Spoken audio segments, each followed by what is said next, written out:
அன்புடன் வரவேற்கிறது நாட்டு மருத்துவம். நம்ம சேனலை சப்ஸ்கிரைப் பண்ணுங்கள், பக்கத்தில் வரக்கூடிய பெல் பட்டனையும் கிளிக் பண்ணுங்கள். சளி, தொண்டைக்கட்டு, ஜுரம், உடல் சோர்வு போக்கக்கூடிய கசப்பு இல்லாத கஷாயம் எப்படி பண்ணுறது அப்படின்னு பார்க்கலாம் வாங்க. சுக்கு 2 எடுத்துருக்கேன். அப்புறம் இதெல்லாம் நாட்டு மருந்து கடையில் வாங்கிக்கிங்க. சித்திரத்தை 1 எடுத்துருக்கேன்.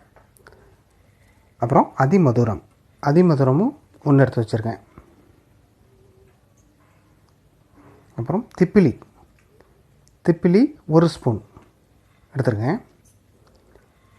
இது ஒரு நாளைக்கு 2 வேளை பண்ணுற மாதிரி பயன்படுத்துகிறேன். மிளகு 1 ஸ்பூன்,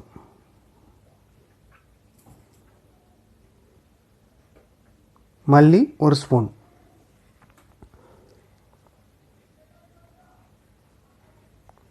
வாங்க எப்படி பண்ணுறதுன்னு பார்க்கலாம். ஃபஸ்ட்டு நம்ம எடுத்து வச்சுருக்க பொருள்லாம் உரலில் தட்டி எடுத்துக்கோங்க.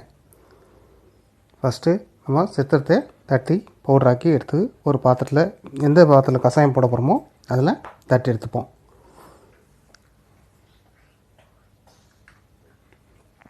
ஃபஸ்ட்டு சுக்கு தட்டிக்காச்சு.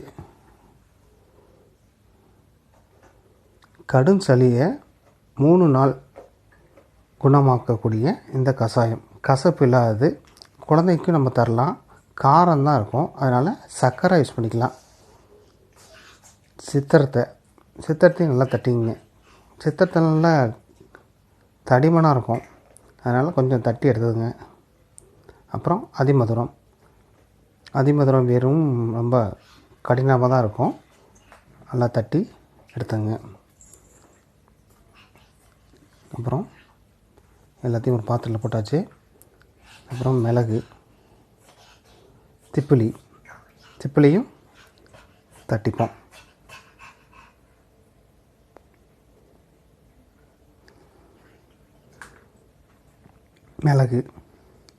மிளகை மெதுவாக தட்டுங்க, வெளியில் போய் வந்துடும். அது மெதுவாக தட்டி பவுட்ராக்கி போட்டுப்போம். அப்புறம் போட்டாச்சு. மல்லி லைட்டை தட்டி போட்டுருவோம். இது ஒரு நாளைக்கு 2 வேளை குடிக்கிற மாதிரி இந்த கஷாயத்தை போட்டிருக்கேன். காலையில் ஒரு வேளை, நைட்டு தூங்கும்போது ஒரு வேளை.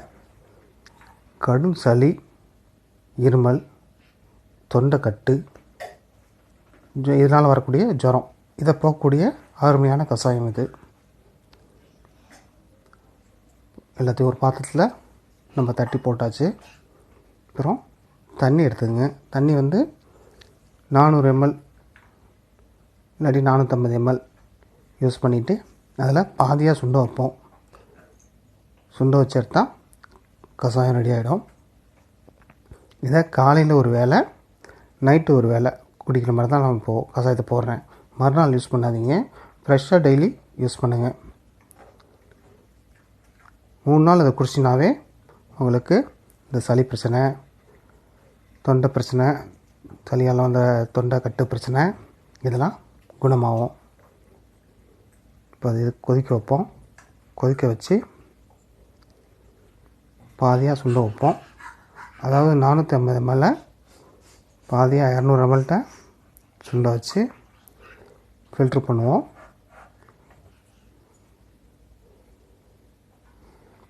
இப்போ ரெடி ஆகிடுச்சு.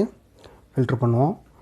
ஃபில்ட்ரு பண்ணதுக்கப்புறம் நாட்டு சர்க்கரை இனிப்புக்கு, ஏன்னா காரம் இருக்கக்கூடியது, இனிப்புக்கு நான் நாட்டு சர்க்கரை யூஸ் பண்ணிக்கிறேன். இதுக்கு பதிலாக பனக்கற்பட்டி, பனக்கற்கண்டு, அப்புறம் தேன் இதெல்லாம் யூஸ் பண்ணிக்கலாம். ஏன்னா காரத்துக்கு ஏற்ற மாதிரி யூஸ் பண்ணிக்கலாம். நல்ல பலன் தரக்கூடியது. நம்ம சேனலை மறக்காமல் சப்ஸ்கிரைப் பண்ணுங்கள், பக்கத்தில் வரக்கூடிய பெல் பட்டனை கிளிக் பண்ணுங்கள், லைக் பண்ணுங்கள், ஷேர் பண்ணுங்கள். நன்றி.